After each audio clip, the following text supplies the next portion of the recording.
Anio alahady 9 martsa 2020 alahady 7 amin'ny Karemy hitondrana ambavaka ny sampana kristianina tanora zokiny eto amin'ny fitandremana isotro fitiavana ary mbola ibanjinatsika ny loha hevitra hoe mitarika ao amin'ny fandinihan-tena ny tompo.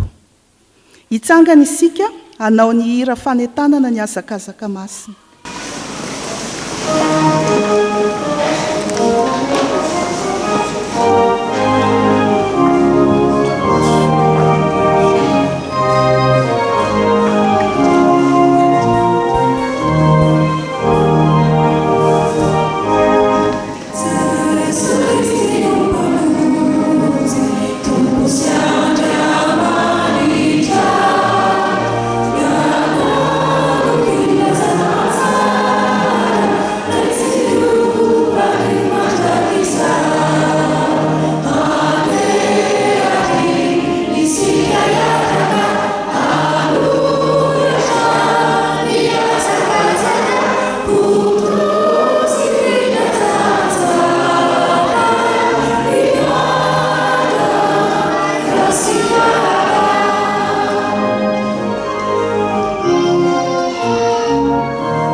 Ho fideranan'Andriamanitra dia iarahantsika mamaky ny salamo efa voalahatra amin'ny anaran'ny Tompo, mamindra fo sy miantra Jehova, mahary sady be famindram-po, tsy mandahateny mandrakariva izy na mitahiry fahatezerana mandrakizay, tsy mba manao amintsika araka ny fahotantsika izy na mamaly antsika araka ny herintsika, fa tahaka ny ahavo ny lanitra ambonin'ny tany no aben'ny famindrampony amin'izay matahotra azy, tahaka ny alavitry ny atsinanana amin'ny andrefana no alavitry ny anesorany fahotantsika amintsika. Amen. Oh,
Hivavaka isika.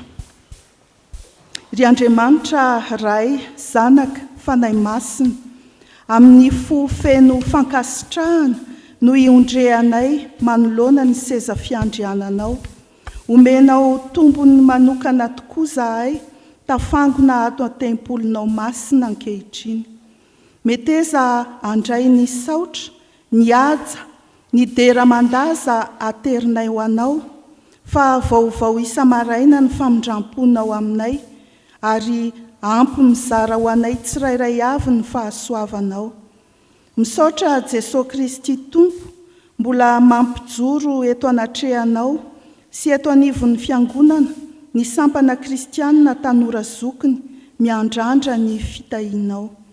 Dia mba hamasiny izao fanompoam-pivavahana izao, hanovozanay herim-panahy sy fanoloran-tsaina, hanomezanay voninahitra anao. Ny fanahinao masina ny ombanay, amin'ny anaran'i Jesosy Kristy. Amen. Miarahaba ny ankizy sy ny tanora.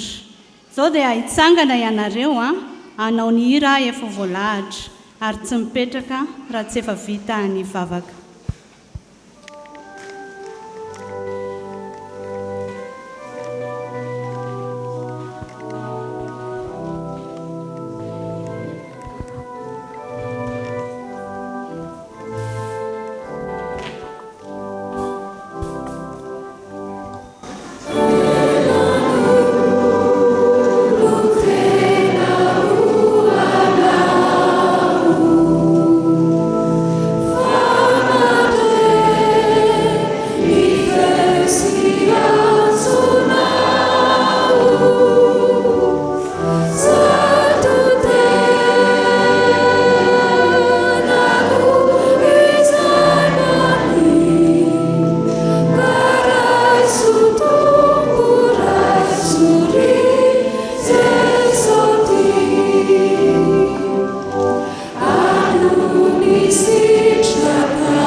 Vavaka isika. Ry Andriamanitra ray, zanaka ary fanahy eo. Ndreto izahay, zandry zanakao, mangataka fifantohana ny amin'ny fiainona ny afatra avy aminao. Koa mitenena ary fa vonina iainao anao izahay. Amen. Ny filazantsara ny Matio no akana ny afatra ho antsika androany. Matio 5:5 ny 12 tapany A. Andeha hosokafantsika ary arahantsika mamaky miaraka ny Matio 5:5 ny 12 tapany A. Amin'ny anaran'i Jesosy manao hoe: fa izao kosa milaza aminareo hoe, izay rehetra tezitra amin'ny rahalainy dia mendrika hoelohina amin'ny fitsarana. Amen. Raha mamaky ny testamenta taloha, boky ny Genesis 4 isika, dia mitantara ny momba ny Kaina sy Abela. I Kaina sy Abela dia mpirahalahy. I Kaina mpamboly ary Abela dia mpiompy. Ny rehetra tamin'ny Abela raka izy ny fahatezerany Kaina, satria tsy nakasitrahan'Andriamanitra ny fanatitra izay nataony. Fa ny any Abela ralany kosa nakasitrahan'Andriamanitra. Any ka tezitra sady nanjombona ny tarehiny ary tonga ny sain-dratsy hamono any Abela. Arak'izany dia nanao meloko Kaina, tena nanao ratsy teo anatrehan'Andriamanitra izy. Noho izany dia voahozon'Andriamanitra niala tamin'ny tany honenana izy, ka lasa mpanjenjeny sy mpirenireny. Ary nahamboly azy izy dia tsy avokatra intsony ny taniny, izay ny sahazoazon'ny Kaina. ny olona iray raha misy eloka ataony dia tsy maintsy voasazy rehefa mandalo fitsarana araka io tenin'ny soratra masina izay noraisintsika teo io. Andeha ary averintsika vakiana miaraka indray mandeha ilay vaky teny hoe Matio 5:5 tapany manao hoe fa izao kosa laza aminareo hoe izay rehetra tezitra amin'ny rahalainy dia hamendrika hoeloina amin'ny fitsarana. Amen. Ivavaka isika. Ry Tompo Andriamanitra rainay eo, misaotra ny amin'ny teninao izay mampafantatra anay fa tsy tokony hankahala ny rahalahinay izahay mba tsy hanotanay aminao. Ampianaro anay ary Jesosy ny ahay hifankatia sy handeha araka ny sitraponao mba hahaizanay ihany koa mandiny tena ahafoy ny tsara avy aminay ho anao tahaka ny fanatitra izay nataony Abela mba ho fanatitra manompofona sy hankasitrahanao ny asa tsara rehetra izay ataonay. Misaotra Jesosy. Amen.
Iaraka vavaka isika Tompoko. Misaotra anao izahay Tompo fa mbola nomenao fotoana indray ahafahanay miaino ny teninao. Ny teninao izay fanilon'ny tongotray sy fanazavana ny lalanay. Koa mangataka amin'ny fanahinao masina izahay, hanokatra ny fohamam-panahinay, ahaizanay mandray ny hafatra avy aminao.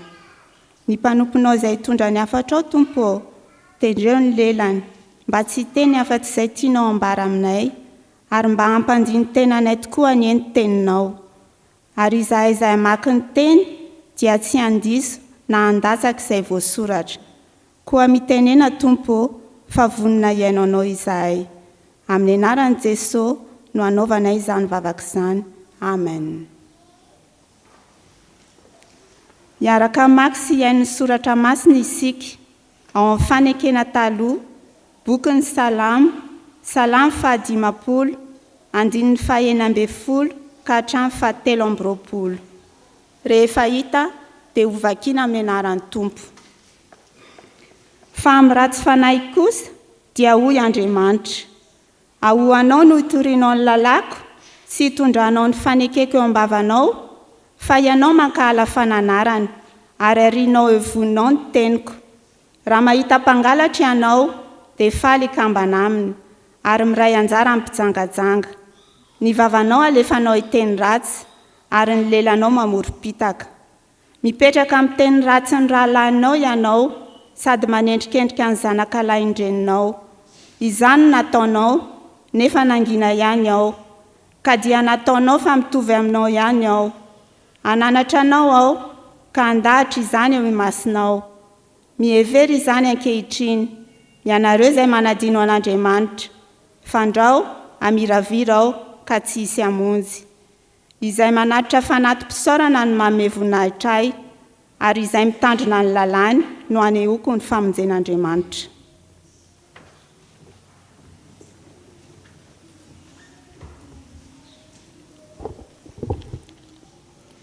Hotohizantsika ny famakiana ny soratra masina ao amin'ny fanekena vaovao Filasan-tsara araka amin'ny Matio toko 5 andininy faraiky amin'ny 20 ka hatramin'ny faefatra amin'ny 20 ary ho faranantsika amin'ny famakiana ny soratra masina ao amin'ny bokin'ny asan'ny apôstôly toko 2 andininy 7 amin'ny 20 ka hatramin'ny 7 amin'ny 30. Rehefa hita teo vakiana amin'ny anaran'ny Tompo. Efa renareo fa voalaza tamin'ny Ntaolo hoe aza mamono olona, ary izay mamono olona dia mendrika hoe elona amin'ny fitsarana. Fa izao kosa milaza aminareo hoe izay rehetra tezitra amin'ny rahalahiny dia mendrika ho elohina amin'ny fitsarana.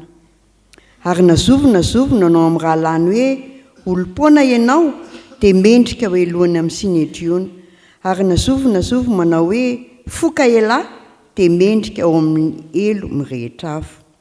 Ary amin'izany raha mitondra ny fanatitra eo amin'ny alitara ianao, ary eo no mahatsiaro fa ny rahalahinao manana elo aminao, dia avelao eo anoloan'ny alitara ny fanatitra ka mandehana aloha ataovy izay havananao amin'ny rahalahinao, ary rehefa miverina dia vao atero ny fanatitra Ry rahalahy, aoka mba ilaza aminareo marimarina ny amin'ny Davida patriarka, fa efa maty izy ka nalevina koa, ary ny fasany eto amintsika mandrak'androany. Ary satria mpaminany izy ka nalala fa Andriamanitra efa nanao fiandrianana taminy, fa izay ateraky ny kibony no hipetraka eo ambonin'ny seza fiandrianana. Koa raha nahita rahateo izy dia nilaza ny fitsanganan Kristy, fa tsy nahafoy ho any amin'ny fiainantsika izy, ary ny nofony tsy tratry ny loha. Izany Jesosy izany dia efa natsangan'Andriamanitra, ary vavolombelona izany izay rehetra. Ary efa nasandratry ny tanana ankavanan'Andriamanitra izy, ary nandray tamin'ny ray ny fanahy masina izay nokasainy, dia efa nampilatsaka izao hitanareo sy renareo izao izy. Fa tsy Davida no niakatra tany an-danitra, fa hoy izy, Jehovah nilaza tamin'ny tompoko hoe mipetrahy eto an-tanako ankavanana, ambara-panaoko ny fahavalonao ho fitoeran-tongotrao. Koa aoko ho fantatry ny taranaka Israely rehetra marimarina, fa iny Jesosy nombona tamin'ny hazo fijaliana iny dia efa nataony Andriamanitra ho Tompo sy Kristy. Ary raha nare izany olona dia voatsindrona tampony ka nanao tamin'ny Petera sy ny apôstôly namany hoe ry rahalahy, inona no ataonay? Ary ho Petera tamin'ny mibeba, ary eo ka samy atao batisa amin'ny anaran'i Jesosy Kristy ianareo rehetra, mba azo famelana ny helokareo. Ary anareo andray fanomezana dia ny fanahy masina, fa ny teny fikasana dia ho anareo sy ny zanakareo, ary ho an'izay rehetra lavitra na iza ny soan'i Jehovah Andriamantsika hanantona azy. Amen. Love.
manona ny fahasoavana sy ny fiadana avy amin'Andriamanitra Jesosy tompontsika ho amintsika fiangonana ry havana ity alahady ity dia alahady itodiantsika amin'Andriamanitra no ny fiara-miasa misampana tanora kristiana zokiny eto amin'ny fitandremana misy atsika ary amangeny ny zanakam-pelizantsika koa no ny fanamariny izy ireo fisaorana ny tompo no ny taona vaovao ary ho an'izay ombona ny nivon'ny fiarahamonina mipakaty amin'ny fiangonana dia mbola atsiarovana ny vehivavy sy ny fanomezan-danja azy ireny eo anivon'ny fiarahamonina sy ny sehatra samihafa.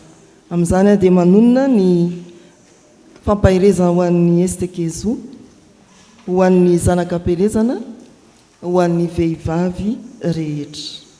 Andray ny filazantsara ka ny Matthieu toko 5 andininy 7 sy 4 isika ry havana amin'ity fotoana ity. Ary dia ny fanahin'ny tompo ilay hitarika antsika hatrany andianana araka ny sitrapony. Matthieu toko 5 andininy 7 sy ny 4. Dia isika rehetra hiara-maka izany amin'ny anaran'ny tompo manao hoe: ary amin'izany raha mitondra mifanatitra eo amin'ny alitara ianao ary eo no mahatsiaro fanindranao manana lahelo aminao dia avelao ianao ny alitara ny fanatitra ao ka mandehana aloha atao izay havananao amin'ny rahalanao ary efa miverina dia vao atero ny fanatitra ao. Amen. Misy soratra masina mitovitovy ampifangaroantsika fiangonana ato amin'ny baiboly kasikasika ny amin'izay voalaza eto ambany masontsika. Hojerentsika vetivety ireo mba hanao fandalinana soratra masina na fandiniana soratra masina vetivety isika. Malonatsika araka ny vakiana teo ny Matthieu toko 5 andininy 7 sy ny 4. Raha fitinina dia Andriamanitra maniraka antsika kristianina raha eto isika no mahatsiaro fa misy rahalanao manana lahelo aminao, mandihana aloha miresaka, ataovy izay havananao aminy, izay vao miverena manatitra ny fanatitra ao. Ianao eto izany no nahavoa olona, zany hoe nampalahelo ny hafa ny zavatra nataonao, mandihana aloha miresaka aminy. Izay ianao vao mihira atao am-piangonana, vao manao rakitra, vao manao fanompoana samihafa. Izay ny voalohany. Ao amin'ny Marka toko 2 andininy 5 dia jerentsika mitovitovy amin'izay ihany fa tsy sahala. Andininy 5 izao no maka azy amin'ny anaran'i Jesosy manao hoe: ary raha mitsangana mivavaka ianareo ka misy olona anananareo alahelo dia mamelany ny elony mba havelany rainareo izay ny an-danitra kosa ny elokareo. Eto kosa indray raha mitsangana mivavaka ianao ka misy olona anananao alahelo, izany hoe ianao indray no nalahelo no nataon'ny olona, ao am-ponao ao mamelany elony. Ny tanjona dia ny hoe mba havelan'Andriamanitra ny eloka. Ny tanjona araka ny andininy eo ambony eo mba hahazo valim-bavaka ianao. Tsy hody maina ny an-trano ianao fa hahazo valim-bavaka. Ary ny soratra masina 3 izay mitovitovy amin'io ihany dia ny Matthieu toko 7 andininy 5. Misy tohiny somary lavalava izy io fa ny andininy 5 ihany efa fantatry ny maro amintsika. Matthieu toko 7 andininy 5. Amin'ny anaran'i Jesosy: raha manota aminao ny rahalanao dia mankanesany aminy, ka rehefa mitokana ianareo roalahy dia aseho azy ny fahadisoany, raha miainanao izy dia fahazonao ny rahalanao. Ity toko 7 ity, Matthieu toko 7 andininy 5 hatrany amin'ny 20 dia milaza kosa indray ny fandaminana raharaha mpiaramonina izay a tsy netinety. Ianao nanaovana fahantsoana, ianao mankany amin'ny olona io ka mandamina ny raharaha mangingina miaraka aminy. Raha tsy mety izy hoy ny toy ny soratra masina dia iantsoa vavolombelona roa. Raha mbola tsy manaiky ihany ny fahantsoana izy dia asehoy amin'ny fiangonana. Raha mbola tsy mety eo anatrehan'ny fiangonana izy atao toy ny jentily izy, hitoroy filazantsara indray fa tsy hoe torioany amin'ny fitsarana. Zany zavatra ohatry ny fangaro zany ry havana, ny tanjona dia tokana ny fihavanana, ny alana amin'ny raharao mpiaramonina, ny alana amin'ny tsy fankazahoana. Eto amin'ity toko 5:17 sy 4 ity dia ianao izay nandona olona, nampalahelo olona no irahana manatona azy. Dia ary ho ampiarina vetrany, misy olona atao amin'ny fiangonana fantatra hoe nalahelo noho ny nataonao, dia hitsangana ianao dia akery, dia hitsangana ianao dia akery, dia hitsangana ianao dia akaty. Zany zany zao ny zavatra tokony iseho eto. Zao vao ataovy ny rakitra, zay vao ataovy ny fiderana, zay vao ataovy ny zao sy ny zao. Zay ty soratra masina ity. Raha nisy tsaronao fa nalahelo noho ny nataonao, manatona azy. Ny teny fototra dia milaza hoe tena mandihana aloha miresaka, manaova dilina, fa na raha tsara aloha zay vao tongava mivavaka. Vitanao ve ny devoiranao? Aonao ny any ampianarana rehefa misava devoir iny ny mpampianatra dia atao hoana ilay tsy navita, entony kahie dia ataovy any an-tokotany. Rehefa vita miverena eto, ndana aloha mody dia ataovy io. Izay koa ty soratra masina ity raha dikadika fa nitsy amin'ny fiainantsika andavanandro. Ataovy aloha izay fanatonana amin'ny olona nanana alahelo aminao, izay vao miverena eo anatrehan'Andriamanitra, izay vao tongava mivavaka.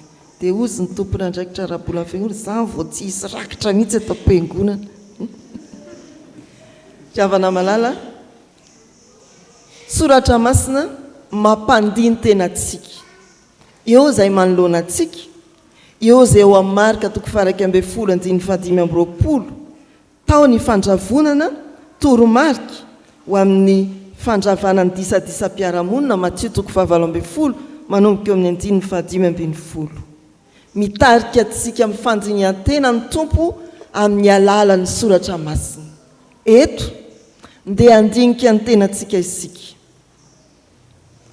Eo anivon'ny fianakaviana, manahoana ny fihavanana any, manahoana ny fifandraisan'ny mpivady, ray sy reny, ray aman-dreny.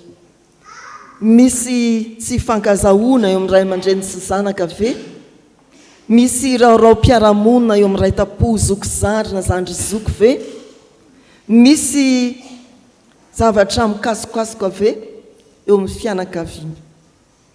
Antsona isika ry havana andiny tena hoe inona ny tsy lavorary ao amin'ny fiaramonina, eo amin'ny ankonana misy anao.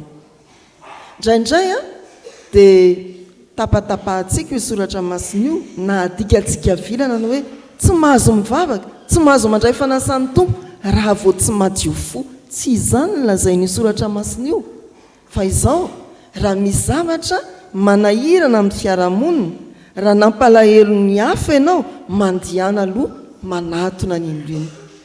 Vadiko, tsy nety ny nataoko taminao, mifony zanako, ohatry ny nampalahelo anao mifony.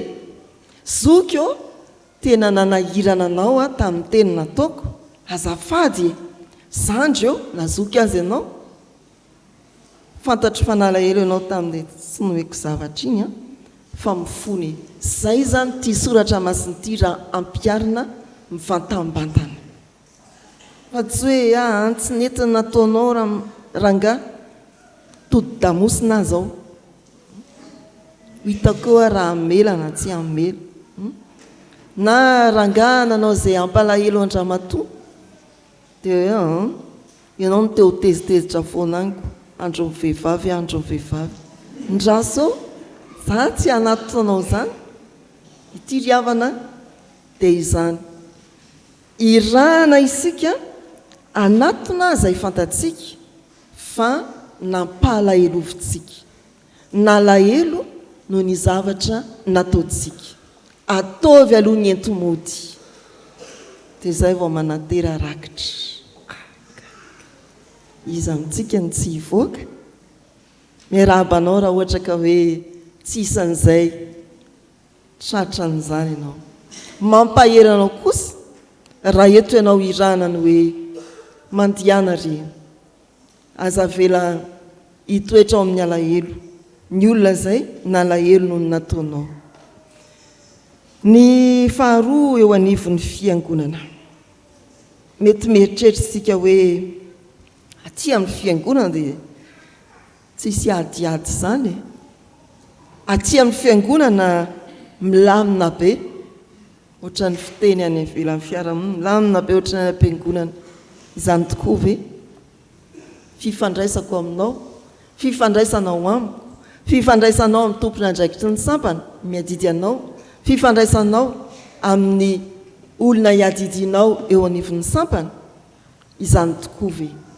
tena tsisy raorao ve ny fiarahantsika monina amin'ny fiangonana raha nalahelo ianao satria nibedeziko mafy amin'ny mampitondra fiangonana azafady anaka tena nampalelo no le niteniko tao sady nataoko io masom-bahoaka mihitsy raha tsy zany ianao tsy endriko zay zany zao no tokony ataoko raha nampalahelo andray ianareo tamin'izay mety tsy tanteraka dia manatony ianareo pastera azafady raha matoa fa tsy rangaha azafady rangaha azafady raha matoa tena nalahelo ianao pastera tamin'ny zavatra nataoko iny manatona anao mamelahy mifony izay io fifandraisana teneniny soratra masina eto amintsika io avelao aloha ny fanatitra midika zany fa tsy ampy ny hira manako na mifanaraka mpitendry na tsy mifanaraka mpitendry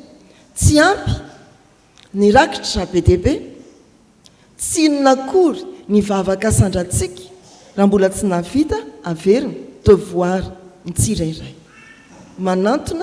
manatona izay nampalahelovana misy zany driavana sika atao amin'ny fiangonana dia olona samihafa adresy samihafa ny voantsika natongavana amin'ny tony fiangonany tony olona samihafa sika saranga tsy mitovy fa aizana samihafa tsy mitovy fa natambatra Andriamanitra ary izany no kajian'Andriamanitra amin'ity andinin-tsoratra masina ity amin'reto andinin-tsoratra masina reto Andriamanitra dia maniraka ny hoe aravony ireny fihavanana raha ila fihavanana amiko ianareo mandihana aloha izay vao miverina ao amin'Andriamanitra mandiny tenany amin'izany isika fiangonana riavana fa eny amin'ny fiarahamonina inona no ampiarintsika an'izao eo anivon'ny fiarahamonina amin'ny fiarahamonina dia mazava mihoatra no ny aty amin'ny fiangonana ny fahavokaran'ny fifandirana ny fifanenjehana ny fankahalana ny tsy fampitokisana ny fifamitahana ary dia misy alahelo ateraka izany ny kristiana dia antsoina tsy ho mpampikitrana fa ho mpampihavana tsy ho mpananganady fa ho mpila fihavanana mpamboly firaisan-kina fa tsy mpampisaraka raha kristianina ianao mijiro anivon'ny ankonana misy ny disadisy ajoroy ataovy tsaratsatoka ny azo fijalian'i Kristy mba ho tonga amin'ny fihavanana izay tafasaraka raha kristianina ianao mijoro eo anivon'ny fianakaviana misy tsy fifanarahana tsy ianao no anamafy ny tsy fifanarahana fa ianao kosa hitondra izay azahoana mifanakaiky raha kristianina ianao eny anivony toeram-piasana misy ianao ary izany tokoa dia tsy ho mpamboly fifandirana fa mpampiavana ho ambasadorny Kristy mitondra ny tenyny fampiavanana. Amin'ny Korintianina 2:5-7 dia voalazany hoe nomen'Andriamanitra antsika ny teny momba ny fampiavanana. Ry havana malala rehetra amin'ny tompo, fantiniantena vanim-potoana ny karimy, fibebahana, fanavaozana. Ny antson'ny Kristy amintsika dia ny hoe aravony reny fihavanana. Raha misy fifandraisana tapaka dia ianao izao no irana hoe mandihana toy izondray ny fifandraisana. Raha misy tsy fifankazahoana dia ataovy izay hifanakekezana, aza vela hitoetra ela ny disadisa, akekeo izay manalavitra anao. No ny antony samihafa tsy te hifanena amin'ny masonao kory izy atao am-piangonana, tsy te hifanena aminao izy any am-piangonana, fa hitsio izy, tsy hitsiana amin'ny vandravandra-be, fa hitsiana amin'ny fahalemim-panahin'i Kristy. Izany no ampianaran'izao soratra masina izao ry havana, mampandiny tenantsika ny soratra masina. Amin'ny alalan'i Kristy izay tsy nahalavy-tany, avy any amin'ny voninahitra tao an-danitra, nihetra ety ambonin'ny tany, nila fihavanana amintsika. Amin'ny alalan'ny fahatakarantsika izany fanetretena lehibe an'i Kristy izany, no mba hanetrentsika tena koa ankehitriny, anatonantsika ny nalahelo, ka noho ny nataontsika angatahana famelana. Ezahantsika andravina ny disadisa rehetra, aty amin'ny fiangonana, eny amin'ny ankonana sy ny fiarahamonina. Atomboy amin'izao ora sy fotoana izao. Ny fikasanao ary ny tompo dia nampianao, fa izy no miasa amin'ny fikasana sy ny fanaovana ahatanteraka ny sitrapony. Mety hiteny ianao hoe ohatran'ny tsy ho vita izany, fa averina indray, izy no miara-miasa amin'ny fanaovana ahatanteraka ny sitrapony. Ho an'Andriamanitra ny voninahitra. Amen. Rentsika teo ry havako ny teny manambara ny sitrapon'Andriamanitra. Eo anatrehan'izany dia miariary ny tsy fahataterahantsika, dia tsika iara-iombona amin'izao vavaka fifonana izao. Saotranao izay ry tombo Andriamanitray fa nomenao teny mba hitarianao anay ho amin'ny fandiniantena. Mampianatra anay ianao ny amin'izay tokony hikatsahanay ny atao hoe fihavanana. Ary izay raha teo no antony natongavanao teto amin'izao tontolo izao, ho fampihavanana anay amin'ny avy indrindra, ary koa ampihavananao anay mba hahatonga anay ho tena iray ao aminao Jesosy. Mahatsiaro anefa izay Tompo tamin'ny fotoana lasa izay nahavelomanay. Mbola eo mandrakariva ny maha-olombelona, fa izahay dia miavonavonam-po, manafotona ny hafa mandrakariva, kanefa tsy mahay manetry tena, manantona, mamehitra mpihavanana. Ary raha manao izany izahay dia fiheveranay fa ho latsaka ambany izahay ka mihetra ny voninahitray. Tsy mba toy izany nefa ny anao Tompo, fa nafoinao ny lapan'ny voninahitra, nihetratra amin'ny fahafatesana mba hanananay fiainana, hanananay fihavanana aminao. Mifono izay Tompo, fa tsy mba niaina tamin'izany toe-po tahaka ny anao izany. Ankehitriny, avozy izahay Tompo, mamelany elokay, ianao any anitsy ny dianay. Ary misaotra anao izay fa afaka manonona izao tombavaka fifonana izao. Mino izay Tompo fa mihaino vavaka ianao, amela ny elokay ary hanasitrana ny fanahinay. Mianoanay ry Tompo tsara ho, amin'ny anaran'i Jesosy. Amen.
Ry-havana, raiso amin'ny mpifaliana sy amin'ny fanantenana eo am-pitsanganana ny teny famelan-keloka omeny tombo antsika.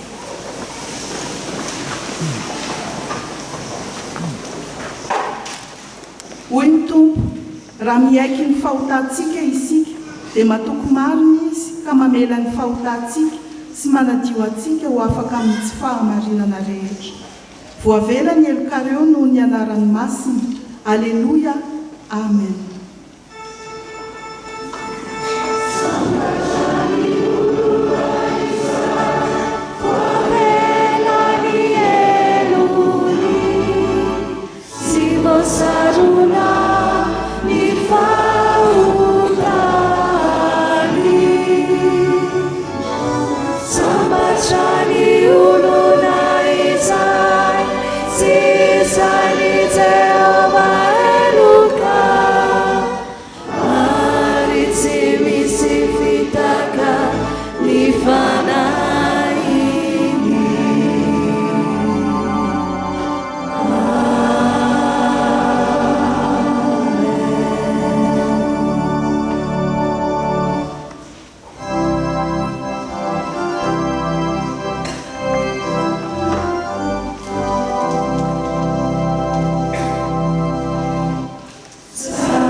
Ny olona izay voavela eloka ry-havana dia sahy manambara ny finoany eo anatrehan'ny tompo. Andeha iarahantsika mamaky ny fanekempinoana laharana faharoa. Isika mino an'Andriamanitra iray, ray tsy tompo mpanao lanitra sy ny tany ary ny zavatra rehetra na ny hita na ny tsy, ary an'i Jesosy Kristy tompo iray, zanakalahy tokan'Andriamanitra, nateraky ny ray talohan'izao rehetra izao, ny mazava avy amin'ny mazava, Andriamanitra tokoa avy amin'Andriamanitra, nateraka fa tsy natao, miray amin'ny zavatra rehetra, izy no nahariany izao tontolo izao, noho ny amintsika olombelona sady ho famonjenantsika, dia nidina avy tany an-danitra izy, ary nataony fanahy masina nofo avy tamin'ny Maria Virjiny, dia tonga olona izy, nomboana teo amin'ny hazo fijaliana ho fanavaotana antsika, tamin'ny nanapahany Pilato izy, maty izy ka nalevina. Nitsangana tamin'ny maty tamin'ny andro fahatelo, arak'izay voasoratra izy, niakatra ho any an-danitra izy, ary mipetraka eo an-tanakavan'andray. Avy any niaviana indray amin'ny voninahitra, hitsara ny velona sy ny maty, ary mandrakizay ny fanjakana. Isika mino ny fanahy masina, tompo sady mpanome aina, izay avy amin'ny Ray sy ny Zanaka, ka hitsaona sy ankalazaina miaraka amin'ny Ray sy ny Zanaka. Izy dia niteny tamin'ny vavahady, ny fiangonana iray masina, miorina amin'ny fanambaran'ny apôstôly ary manerana izao tontolo izao. Isika manaiky ny batisa iray ho famelan-keloka sady manantena amin'ny fitsanganan'ny maty ary ny fiainana mandrakizay. Amen. Amen.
Izao dia anateteraka ny hira ny sampana kristianina Tanorazokiny.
Miarabanareo amin'ny anaran'ny tompo ny sampana kristianina Tanora Zokiny ho aminareo ane ny fahasoavany. Hoy ny soratra masina, mahefa be mandrakariva amin'ny asan'ny tompo. Korintianina 1:5-10 andiny fa 7:15. Iza moa ny sampana kristianina Tanora Zokiny. Ny sampana kristianina Tanora Zokiny lazaina amin'ny fanafoezana hoe SKTZO dia nysampana mijoro eto anivo fiangonana ary verina sy miasa tsy atao anatin'ny fiangonana ihany fa anivelan'ny fiangonana koa. Manaraka tsaka sy andava ny fandaminana rehetra eto amin'ny fitandremana ny sampana kristianina Tanora Zokiny. Ny SKTZO no nitarika ny firaisan'ny sampana tamin'ny taona lasa iny. Isaorana ny tompo fa vita ny fankalazana an'Andriamanitra noho ny faha-80 taona ny sampana ny taona 520 sy 2000 teo. Tamin'izany nanolorana fandraisana anjara 5 tapitrisa ariary ho amin'ny fanamboarana ny tilikambo. Vita koa ireo tetikasa nosoritana tao anatin'ny taona ary manome asa trano ny sampana. Amin'ity taona 420 sy 2000 ity dia ireto no tetikasa misongadina heverina hatao. Ny 14 Mey andro ny akarana anatanteraka famangina ny akany fanarenana ny zazamani any Anosiala ary mitondra fanampiana ho azy ireo sy fanohanana ny ankany. Io andro ihany koa no anatanterahana ny fisintonana kely indray andro izay fanaon'ny sampana. Ny volana Aogositra fisintonana lehibe izay tanterahana any amin'ny faritany mandritry ny herinandro no manatanteraka izany ny sampana ary mitory ny filazantsara ao anatin'izany. Manana ny fotoam-pivoriana isam-bolana ho fiaraha-mivavaka sy ho fampitomboana ny ara-panahin'ny mpikambana ny SKTZO dia ny sabotsy faharoa volana manomboka amin'ny 7 ora maraina. Ny Braon sampana dia miezaka mandrakariva amin'ny fanakekezana amin'ny mpikambana amin'ny fiainany ara-panahy ary ankohonana indrindra ireo mety mandalo sedra sy fizahan-toetra. Isaoranay ny mpitandrina, ny birao-piangonana PIA, ny isan'ambaratonga eto amin'ny fiangonana sy ny fiangonana manontolo izay tsapanay fa miombona aminay amin'ny zavatra rehetra. Mankasitraka ny mpikambana rehetra koa amin'ny fiarah-mientana sy ny fahavitriana momba ny asa rehetra izay atao. Ry havana, ety ampamaranana dia miantso antsika tsy hakanavaka indrindra ireo mbola tsy any anatin'ny sampana hiara-nompo aminay ao amin'ny SKTZO. Tsy misy fehtoana na lahy na vavy na lehibe na kely dia raisina ampitiavana avokoa ka tongava soa. Mandray mpikambana mandavataona ny SKTZO, afaka misoratra anarana amin'izay fotoana atsiarovanao ny antson'ny tompo ianao. Amin'ny sabotsy izao 17 Martsa manomboka amin'ny 7 ora dia efa vonona handray antsika ampitiavana izahay. Hoy ny soratra masina, miasa mitahotra sy niofotra antanteraka amin'ny famonjenanareo. Filipianina 2:2-12. Ho an'Andriamanitra irery ny voninahitra ho amintsika amin'ny fiadanana. Amen. Saotra ny tompo sika ry havana afaka manokana fotoana toy izao ho an'ny anankiray misampana atao amin'ny fitandremana. Sampana Tanora Kristianina Zokiny afoizina amin'ny fanonana hoe STKZO, tsy SKTZO, STKZO. Averina hoe antso nataon'ny tompon'andraikitra taony hoe tongava soa fa mandray mpikambana isan'andro mandrakariva mandavataona izany sampana izany. Hebreo 4:9-10 manasanareo mpikambana mba hitsangana. Hoy ny soratra masina amin'ny anaran'ny tompo fa Andriamanitra tsy mba tsy marina ka anadino ny asanareo sy ny fitiavana izay nasehonareo voninahitry ny anarany raha manompo ny olona masina ianareo sady mbola manompo ihany. Afatra anankitelo fampahirezana. Ny voalohany, hitan'Andriamanitra ny fanompoana rehetra efa nataony izany sampana izany nandritra ny 80 taona lasa izay. Ny faharoa, tsy very maina ireny asa ireny eo amin'ny fiangonana fa tena manana anjara lehibe amin'ny fampandrosoana ny fiangonan'Andriamanitra ianareo na ato anatiny na any ivelany. Ary ny fahatelo, tadidio fa ny mpanompo matoky dia tsy mba adonoin'Andriamanitra fa tsarovany mandrakariva. Fantatr'Andriamanitra ny efa vita tsy verimainy reny fa misy ako no amin'ny fiainan'ny fiangonana sy ny fiarahamonina ary tsarovanaandriamanitra ianareo. Ivavaka sika riavana. Andriamanitra misaotra anao izahay fa mbola tianao itony fiangonanao itony ka anorenanao finoana matanjaka asa mivaingana eo anivony reny sampana na sampanasa na asa fikambanana samihafa ireny. Mitodika aminao izahay ka mankasitraka anao no ny fijoroan'ny sampana tanora kristianina zokiny STKZO eto amin'ity fitandremana ity. Noreo asa maro izay fa notanterahany tamin'ny anaranao ho fanasoavana ny vahoakanao Andriamanitra sy ny fiarahamonina, ho fijoroana ho vavolobe ny fitiavanao, ho fitoriana ny filazantsaranao. Misaotra ny firindran'izany sampana izany ao amin'ny fiainany anatiny, eo amin'ny fiaraha-miasa eo amin'ny fiangonana. Mangataka aminao izahay, mbola nankery amin'izao sampana izao Tompo, ny fanainao masina, ny teninao indrindra, mba azon'izy ireo mandroso hatrany, tsy hitaraitana mepaka amin'ny asa rehetra ho fanehoana ny voninahitrao. Jereo ny mpikambana tsiraray avy, manomboka amin'ireo birao mpitantana, ny mpikambana any amin'ny isa tokantrano.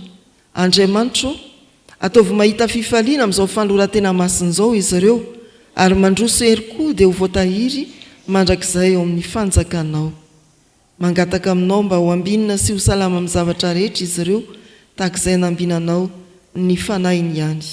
Ny fikasana izay natolotra teo anatrehanao sy reny ny fiangonana ny amin'ity taona ity, Tompo tetika ireny, fa raha tsy anao no mombanay dia tsy hisy zavatra ho vanona na ho vita, ho tanterao ny asanao Andriamanitra.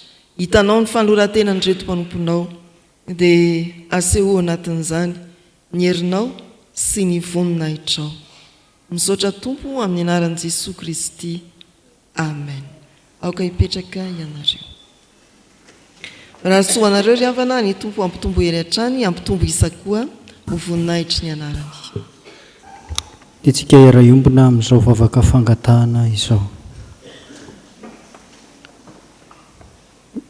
Misaotranao izay ry Tompo Andriamanitra fa afaka indray izahay miara-miombona manatrika izao fampivavahana izao tamin'ity anio ity.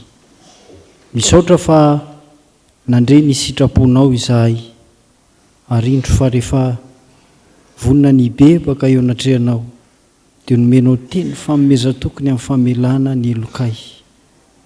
Ankehitriny izay Tompo dia manavao ny fanoloranay ny tenanay eto anatrehanao. Indro ary atolotra ho anao ny fonay, ny tenanay manontolo.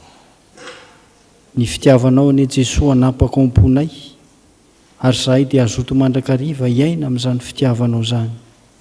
Azoto hikatsaka fihavanana amin'ireo manodidina anay, ary zany dia atomboka eo amin'ny ankohonanay, eto amin'ny fitandremana izay misy anay, eny amin'ny sampana maro samihafa misy anay, ary eny amin'ny fiarahamonina izay alehanay. Ankehitriny ary Tompo, tsy mora ny manatanteraka izany raha tsy eo ianao fanahy masina mitarika anay mandrakariva. Ianao ane tsy ala aminay isan'andro isan'andro. Mahatsiaro manokana izahay ireo namanay izay tsy mba nananjara tamin'ity anio ity no ny antony tsy fahasalamana. Ianao ane hamangy azy ireny Tompo any amin'ny toerana misy azy tsirairay avy. Ianao mahay, mahalala izay soritra retina izay mianjady amin'izy ireny.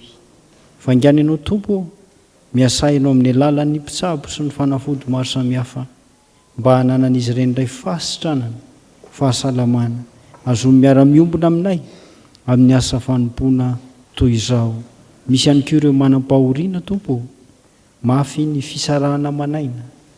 Eny, ianao ilay nandresy ny fahafatesana sy ny fiainantsitany, amelona fanantenana ao amin'izy ireny, ary ahita ny fahazavahany tavanao izy, azony ny joro vavolombelona, fa manana anao Jesosy velona izy eo amin'ny fiainany isan'andro isan'andro.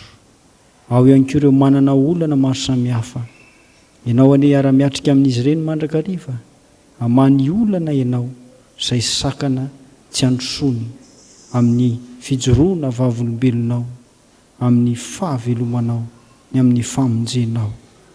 Mivavaka izay Tompo ho an'izao fitandremana misy anay izao, da io ny asa rehetra izay tanterahana eto Tompo mba hiseho ny voninahitrao, ary eto amin'ity fiangonana ity tokoa no anjaka ny fitiavana, ny fihavanana.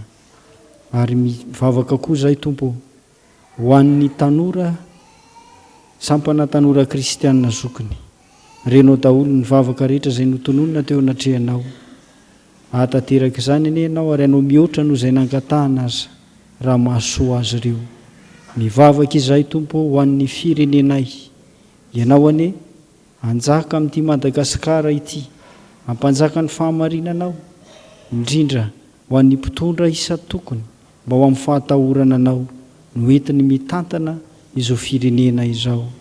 Ary matsiaro koa izay Tompo ny tsy fandripahalemana maneran-tany. Ianao Tompo no hiasa amin'ireo tompona andraikitra maro samihafa izay voakasika izany, mba hanana toe-po mikatsaka fihavanana ane, ka ny fitiavanao Jesosy no mampiray ny olombelona rehetra, ary andravina ny disadisa maro samihafa ianao. Mahatsiaro manokana ihany koa izay ny zanaky ny fiangonana izay miely any am-pielezana na ny eto Madagasikara, na indrindra ihany koa ny any ampitan-dranomasina. Tompo, ireny anie Tompo dia ho tsaronao mandrakariva, ampiraisinao noho ny amin'ny fanahy masina izay mampiray ny fiangonana. Da io izy amin'izay rehetra tanterahany amin'ny fiainana andavanandro, indrindra amin'ny fijoroana vavolombelonao. Dia ianao koa anie Tompo amomba ny FJKM ray manontolo, hatrany amin'ny ambaratoko ampitondrana ambony indrindra, hatrany amin'ny kristianina isam-pitandremana. Ary ianao ahatanteraka ny azakazaka masina izay aniranao ity fiangonana ity, dia ny hitoriana ny filazan'ny tsaranao eto Madagasikara, mba tena ahova tantara tokoa ane ho an'ity firenena ity. Izay rehetra mahasoa anay Tompo, tanterao araka ny lehibe ny indrafonao.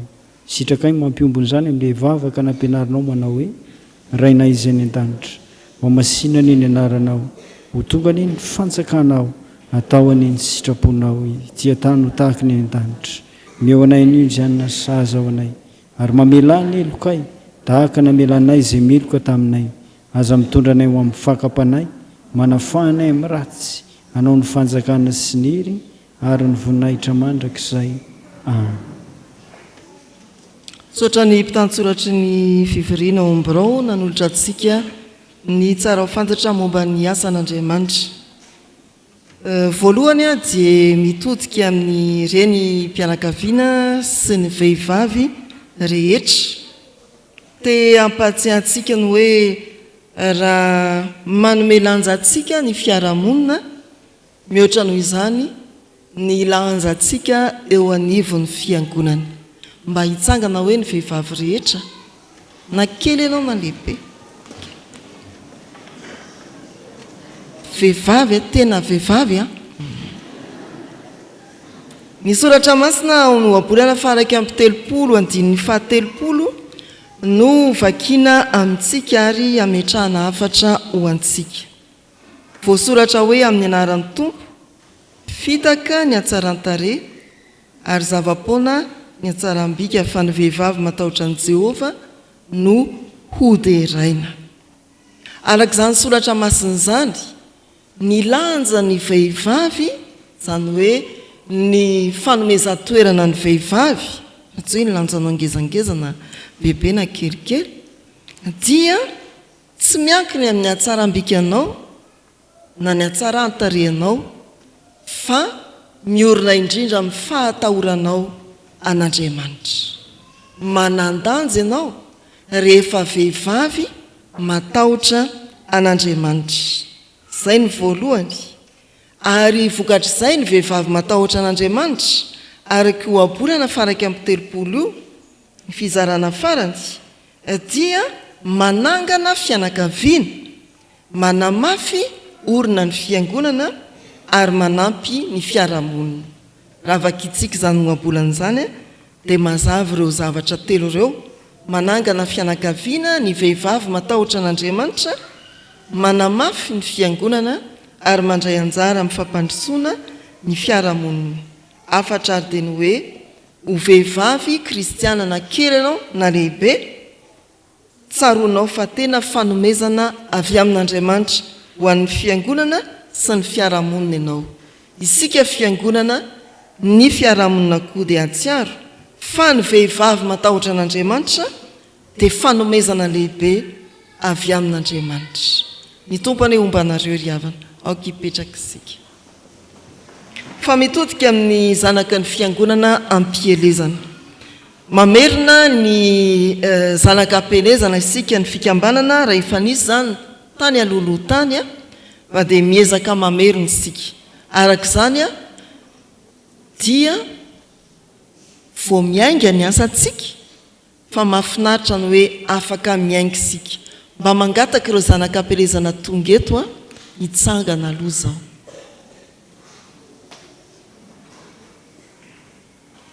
Reo izy ireo ny fivavahana kristiana dia nanomboka tamin'ny 20 tonga amin'ny marobe maneran-tany. Ary lazaina hoe miainga isika zao, mba tsy tenena hoe miainga indray fa teo ohatrany tsy hita hoe nakaiza, dia mampahery atsika. Kely ny andohanao fa lehibe no hiafaranao. Miarahaba nareo birao izay fantatry ny fiangonana araka ny tatitra izay ataonareo ombiany fa tena miezaka ianareo amin'ny fampanjariana ity fikambanan'ny zanaka ampelezan'ny fiangonana ity. Miarahaba sy misaotra indrindra nareo izay namaly ny antso ny fanasana be dehibe namparika tamin'ny fomba rehetra ny tompo ombanareo ry havana. Rehefa avy eo dia misy fandraisana sakafo aoriana ny fampivavahana iombona aminareo amin'izany araka izay mety azo atao ny mpitandrina mivady sy ny mpitandrina mizatra raha. Ny tompo ombanareo amin'ny fanoloran-tena masina izay ahatsiarovanareo ity fiangonana ny poirana ity. Misaotra ry havana. Ny zavatra anankiroa izay mbola hotohany avy amin'ny vaomera ny antotanisy. Rehefa vita ny alahadin'ny taranaka 20 janoary, vita ny alahadin'ny ankonana 12 febroary, dia nanomana takela-pakasitrahana ny fiangonana ny alalan'ny vaomera mba hankasitrahana antsika. Hitantsika ny filazanan'ny fanolorana ny takela-pakasitrahana nandraisana ao anjara tamin'ny taranaka nareo anjara na tamin'ny alahadin'ny ankonana.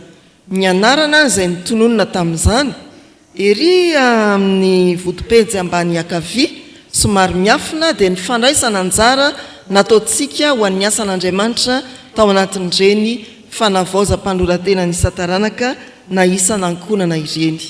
Raisina maimaim-pona izy io ry havana araka izany hoe maro mpankasitrahana. So mantsy matahotra isika hoe dia ohatrinona indray izao izany. Raisina maimaim-pona lay maro mpankasitrahana. Misy ny sarin'ny taranaka rehetra izay tonga tamin'ny aladin'ny taranaka, ny anarana izay notononona, ny fandraisana anjara izay natao. Misy ny sarin'ny ankonana izay tonga tamin'ny aladin'ny ankonana, fandraisana anjara natao ho an'ny asan'Andriamanitra ary voasorian'ny mpitandrina tsirairay io maro mpankasitrahana io. Maimaim-pona aza misalasala fa nalaminy vaomerany antotanisany hoe mandritra ity volana martsa ity ho anareo izay tsy mbola naka ny maro mpankasitrahana tao atokotany tao no fotoana andraisana n'izy io. Antenaina ary fa ao aorianan'izao dia anao tsy omby aloha isika haka ny anjara takela-pakasitrahana ho antsika arak'izay anomana ny vaomera azy. Ny faharoa avy amin'ny sampanasa AFF. Retsika teo fa miomana isika amin'ny fanaovana ny tafika masina. Ity taona ity dia tafika masina 17 taona no tanterahantsika izay nitariana ny katekomenina efa vita, fa ny andeha indray izao dia ny atao hoe tafika masina anatiny amin'ny alalan'ny fikambanan'ny dekona sy ny loholona. Hitsidika antsika isa tokantrano, tsy fitsidiana fe fitsidiana fotsiny na fanatsafana, fa tena famerenana antsika amin'ny fandroratena masina araka ny perikopa tamin'ny heriny hoe motiava ianao fa ano ary ny ondriko. Betsaka ny mety hoe variana satria sarotra ny fiainana, variana satria misy ady sy sedra miatra, dia atao zao tafika masina anatin'izao mba ho fanorenana ny finoantsika fiangonana, ho fanarenana ny lavo, ho fampirisihana rehefa mazoto raha teo. Fiofanana mahakasika izany indrindra no entiny iray aman-drenitsika ny tony any departementan'ny fiangonana izay efa taleny sampanasa FF-naharitra teo anivon'ny sahany FJKM. Anio tolakandro antsona ny dekona sy ny olona rehetra hiatrika izany mba azahoany manatotosa somatsara araka ny tokony ho izy taridalina eo anivon'ny fiangonana FJKM ny atao hoe tafika masina anatiny. Fa ankoatran'izay tafika masina anatiny, sahany ny fikambanan'ny dekona sy ny olona izay ho an'ny vahoakan'Andriamanitra misoratra anaratra amin'ny fiangonana any amin'ireo tokantrano anjara fiandrasana iadidiny, dia mbola misy tafika masina 5 hafa hiantsona antsika fiangonana manontolo indray, izany hoe rehefa nampaherezina isika tamin'ny alalan'ny dekona sy ny olona dia mampahery ny hafa kosa. Ireo tafika masina hafa ho an'ny ato anatin'ny sodaparitany dia miandra antsika ny amin'ireo fiangonana miara-mandroso, Miandrarivo sy Beravina, Miandrarivo Mahitsy sy Beravina Itaosy. Ho an'ny nangataka fiara-miasantsika dia ny FJKM Ivoanjo Anosiala sy ny FJKM anankiray ny mifaritra Tsia fahiny. Ho an'ny sodaparitany ivelany Antananarivo Andrefana dia misy ny sodaparitany miara-mandroso amintsika ny Ambovombe Kristy Ranovelona. Ho any amin'ny fiangonana Mahabo kosa isika tena ny amin'ny tendrina anankiray izay tena sarotra amin'ny fandriampahalemana amin'ny dahalo izany ny havana. Misy mpitandrina izay efa hiantoantsika manontolo ny fivelomany sy ny fampandehanan-draharaany ao amin'ny fiangonana famonjena fivoriana sodaparitany sy ny sisa mandray anjara koa amin'ny fitsaboana azy sika anatin'ny teti-bola ny fiangonana izany. Ho any sika hitory ny filazantsara anampiazy amin'ny fanitarany ambanday ny fiangonana. Dingana voalohany amin'ny fiofanana ho an'izay andray anjara mitafika masina rehetra amin'ity taona ity ary havana. Ity fiofanana anio tolakandro ity. Manomboka amin'rona sasany fiofanana ianao resena lahatra ho tonga. Raha efa nandray ny filazantsara ianao dia izao no fotoana mitanao ny hiraka hitory izany filazantsara izany.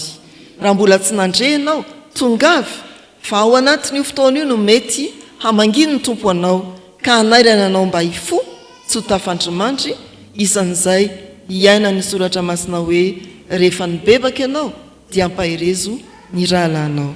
Ry havana malala mba tsy ho banga ny toeranao amin'ny tolakandro amin'ny rora sasany eto amin'ny fitandremana misy atsika hiatrika izany fiofanana santatra amin'ny tafika masina izany. Tsarovy fa tsy han'ny olona vitsivitsy ny asa fitoriana ny filazantsara fa ho an'izay efa nandre ka nandray ny famonjena indrindraindrindra. Raha efa nandray ianao, raha efa nandre ka nandray dia ho anao zany anto zany ho tonga amin'ny fiofanana santatra amin'ity taona ity. Ny tompony hanafiry atsika ary mbola tsy hatafandrimandry atsika ho valy ny fanentana samihafa izay natao. Amen. Hivavaka isika. Mankasitraka fenanao zay Andriamanitra satria nomba anay ianao ary nampijoro reto mpanomponao, nafahana nampahery ny vahoakanao tamin'ny teny nombany fanainao masina. Misaotra fa raha kivy niditra teto izay dia tonga feno fanantenana. Raha be fanahina foana noho ny fahadisoana vitanay dia nandray ny famelan-keloka. Afaka nametraka koa ny fikasana tsara ao anatinay tsirairay avy eo ampela-tananao indray. Ento amin'ny tanamaherinao ary izahay ary indreo ny mpanomponao izay efa nosoranao amin'izao asa masina izao. Ianao tompo mbola hampiorina ny finoany, anatanjaka ny fanahiny azahoany manohy hatrany ny asa fanompony, ho fampatanjana ny reraka ary ho fanomezana fanantenana ny vahoakanao izay manatona anao. Enganery tompo mbola ho tsapa ny fiangonana ny herim-pahasoavanao no ny asa sy fampahirizany tanterahana toy izao dia misaotrany amin'izay efa vitanao sy mbola ho tanterahanao ho amin'ny fiainanay tsy irairay avy. Amen. Mitsangana andray ny afatra izay tononona amin'ny anaran'ny Tompo. Voasoratra hoe mifalia amin'ny fanantenana, miareta amin'ny fahoriana, mareta amin'ny fivavahana. Amen. Raisa amin'ny finoana ho tanteraka aminareo ny tsodrany tononona amin'ny anaran'ny Tompo. Andriamanitra ny faharetana sy ny fiononana ny hampiray hevitra anareo araka ny Kristy Jesosy mba ho saina iray sy vava iray ny ranareo mankalaza an'Andriamanitra rain'i Jesosy Kristy tompontsika. Mifandраisa ianareo tahaka nandraisan'i Kristy ianareo koa ho voninahitra Andriamanitra. Amen.